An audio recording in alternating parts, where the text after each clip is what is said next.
कहते जी Bob manufactures and sells two products की provide the following information. ABC costing A2 का topic है हमारा। मंथली सेल्स दी हुई है 2000 यूनिट्स और 3000 units.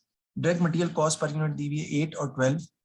Direct labour cost per unit दी हुई है 10 और 11। सेलिंग प्राइस पर यूनिट भी दी हुई 29 और 46। Total overheads for the month are as follows: rent, machine setups, packaging, quality insurance.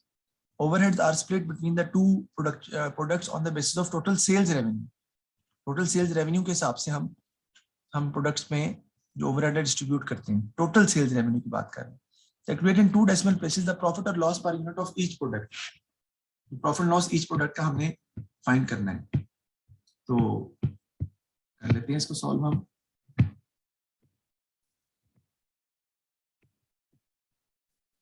कौन से प्रोडक्ट है ये देख लें. प्रोडक्ट ए और प्रोडक्ट बी है.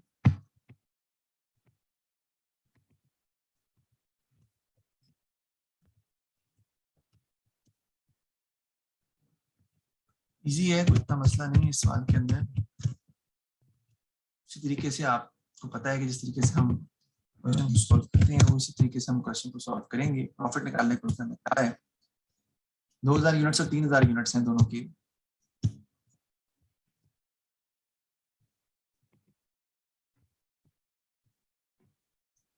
सबसे पहले हमारा क्या है, डायरेक्ट मटेरियल. प्रोडक्ट ए का क्या दिया हुआ है. डायरेक्ट मटेरियल 8 है और 12 दिया हुआ है, 8 और 12.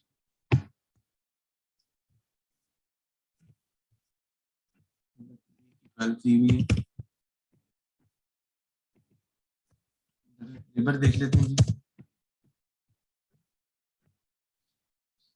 वो दी हुई है जी हमें 10 और 11.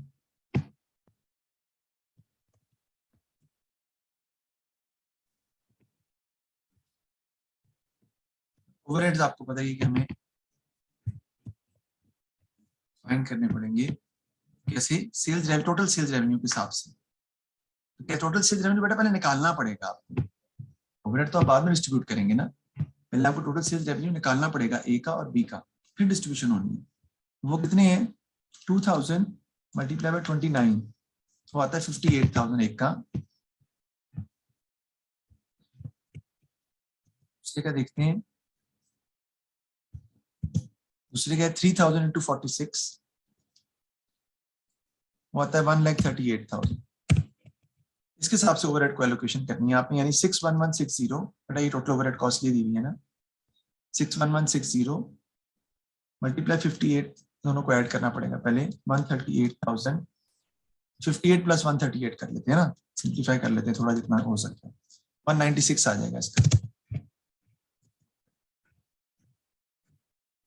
61160 इंटू 58 डिवाइडेड बाय 196 आपका आ जाएगा 18098.36. और उसको डिवाइड कर देंगे आप किससे, यूनिट से, क्योंकि आप डिवाइड करेंगे यूनिट से तभी आपका पर यूनिट में कन्वर्ट आएगा. ये तो अमाउंट निकली है आपकी सेल्स रेवेन्यू के हिसाब से. क्या कहा है ना, टोटल सेल्स रेवेन्यू के हिसाब से, on the basis of total sales revenue. Sales revenue मैं दोबारा एक दफा कैलकुलेट कर लेता हूँ. 2000 मल्टीप्लाई बाय 29 है और 3000 मल्टीप्लाई 46 है. ठीक है. 138 196 61160 इंटू 58 डिवाइडेड बाय 196. इसको डिवाइड कर देंगे जी किससे, 2000 से, तो वो पर यूनिट में आ जाएगा जो कह रहे हैं 9.05.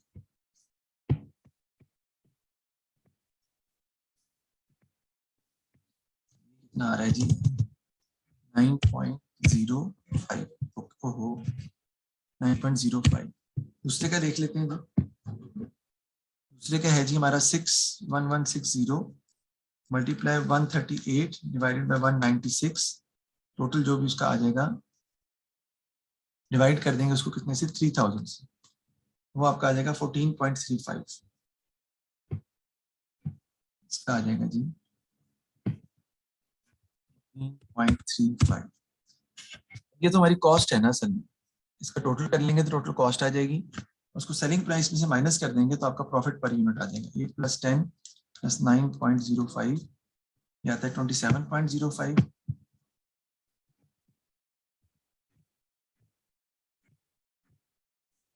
ये आपका आ जाएगा जी 12 + 11 + 14.35 37.35। प्रॉफिट कितना आ जाएगा जी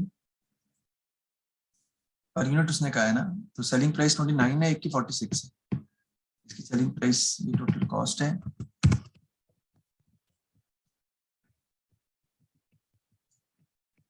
प्राइस इसकी 29 है, उसकी 46 है। प्रॉफिट ही आ रहा है हमारा, आ जाएगा जी 29 - 27, ये आपका आ जाएगा जी 8.65, वो आ जाएगा 29 - 27.05 ना 1.95। ये मैंने प्रॉफिट पर यूनिट जो है वो पहले पार्ट का जो हिस्सा था वो मैंने पॉइंट किया। आगे देखें क्या कहता है वो। एडिशन इन्फॉर्मेशन में कहता था following additional monthly data is available approximately 40% of the floor space if the factory is used in the manufacture of product A and 60% in the manufacture of product B। इसका मतलब क्या है, rent जो है 40% 42,000 का जाएगा ए में, 60% जाएगा बी में, डिवाइड करना पड़ेगा फिर यूनिट से, तो पर यूनिट आएगी, याद रखिएगा। Machine used to manufacture product A set up 300 times a month and the machinery for product B 500 times a month. ठीक है जी, तो मशीन सेटअप भी 8,000 की दी हुई, 8,000 इंटू 3:5 बनेगी ना आपकी, 3/8 और 5/8 के निकाल के डिवाइड करना पड़ेगा यूनिट से भी। Number of orders packed for dispatch are 700 a month for product A and 420 a month for product B.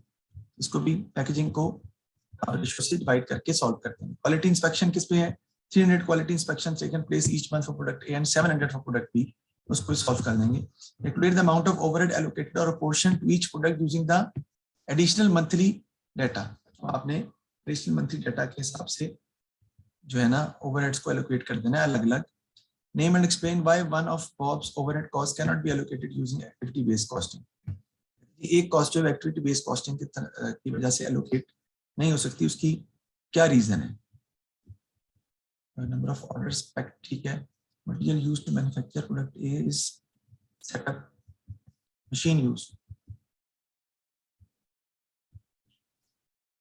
वो है रेंट। रेंट की जो एक्टिविटी है ना वो फ्लोर एरिया असल में नहीं होती है।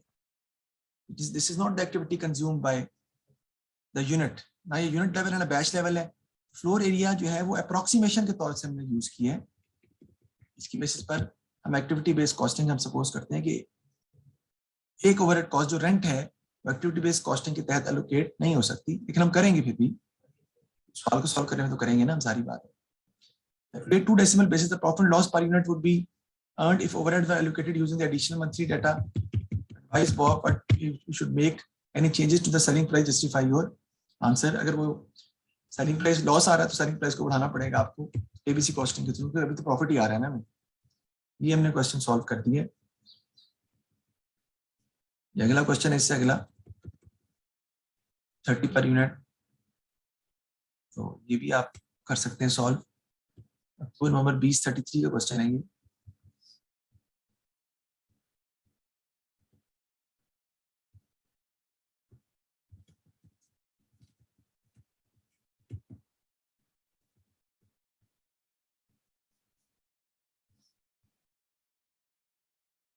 आप घर में सॉल्व कर लीजिएगा, आसान है, मुश्किल नहीं है।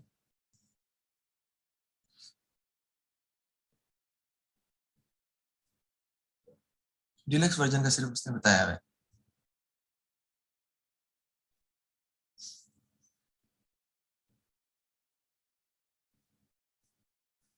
तो ये आप सॉल्व कर लीजिएगा। ये देखिए ना, calculate the selling price per unit तो हमने निकाल ली ना। मशीन सेटअप कॉस्ट 440 सेटअप्स है, 50 इंस्पेक्शन है क्वालिटी इंस्पेक्शन कॉस्ट की, और 500 इंस्पेक्शंस, और 8000 है फॉर 800 ऑर्डर्स। तो आपका एक का ऑर्डर का तो आ जाएगा, ऑर्डर प्रोसेसिंग का, मशीन सेटअप का, और निकल आएगा आपका। ठीक है जी, तो उसी से हम 350 पर ईयर है ना, उसी से आपने सॉल्व करना है। यानी नीचे वाला भी आपको इसी के हिसाब से सॉल्व करना पड़ेगा। 30 per unit, labour 350 per year, 400 per year, 770 order process, यानी 350, 400 और 770 जो निकला हुआ है ना, उसको आपने इन्हीं से डिवाइड करके आएगा तो आप सॉल्व करेंगे।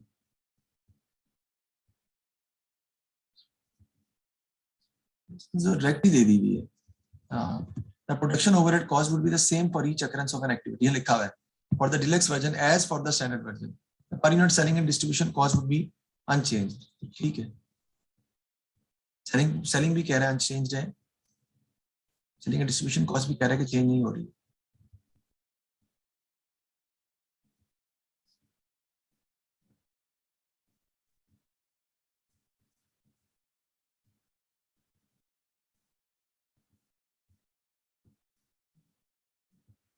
तो ये आप घर में कुछ क्वेश्चन सॉल्व कर लीजिएगा, 2 क्वेश्चन जो मैंने आपको बताए हैं। और ये क्या है, अच्छा उसको ये कह रहा है कि मिशन कर दिया,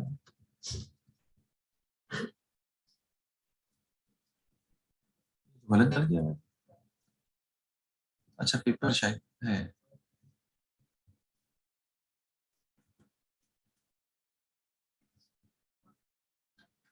ठीक है जी, ओके फिर, थैंक यू वेरी मच। कल कह रहा हूँ नेक्स्ट क्लास में इंशाल्लाह मिलते हैं।